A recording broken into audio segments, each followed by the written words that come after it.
जैसे तो चले रानी वैसे पियवा मोर बाड़े सावर न गोर बाड़े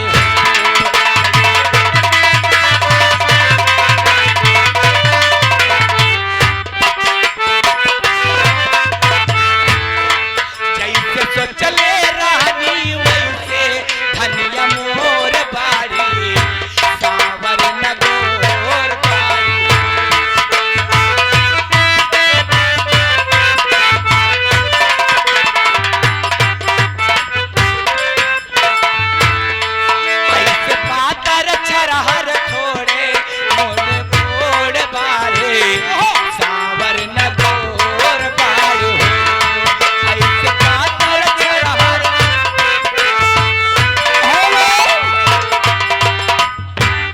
समझते हैं मिश्रा जो कहा कि नहीं ठीक है। या गए श्रीमान प्रमादनीय अंकित आइसक्रीम वाले। अच्छा अच्छा अब समझ लो कि जून भर नहीं दिखाई हैं।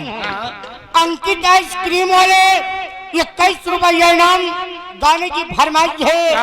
गुड़ही जलेबिया भी चाय पिया मिलवा मनी टेंट हाउस बढ़ईपुर ये 10 रुपया इनाम उनकी फरमाइश है। भतार संघ का कैलू तो भैया हो जाए बार बार नहीं मजा होगा। लेकिन मिस्टर मेरा समय बहुत कम है मैं जा रही हूँ लेकिन दो बहने हैं कैसे कैसे जाते थे कहना क्या मास्टर जी लगा दीजिए।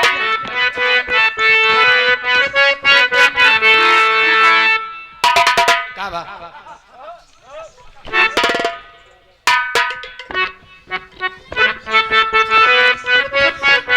चाय पिया मेलवा चाय पिया मेलवा और गुरही जलेबिया भी चाय पिया मेलवा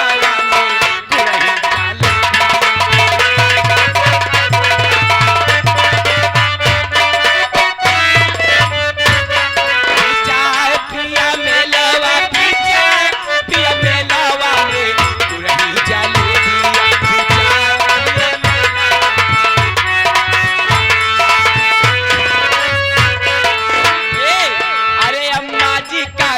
पकौड़ी बाबूजी का केला बाबूजी का केला बाबूजी का केला नाजी का लिया पकौड़ी बाबूजी का केला देवर जी का पेड़ा बर्फी नंदो जी का छेना ये नंदो जी का छेना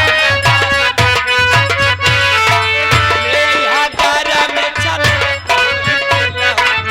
ले यहाँ गरम छना होली केला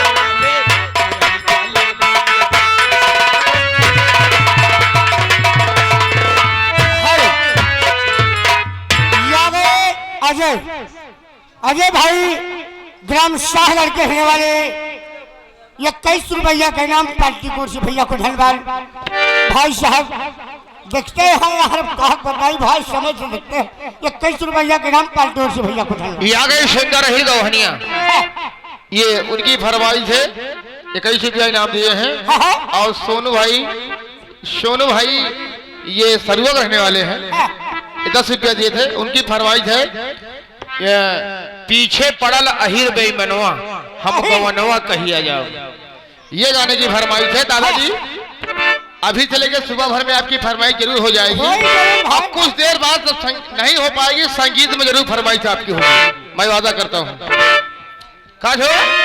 अभी तक इस पार्टी का रंगारंग प्रोग्राम आप लोग चित्रहार देख रहे थे। हेलो फरमाइश अब इस पार्टी का शानदार डीजे डांस कर रहे आ रही है श्री देवी डलमा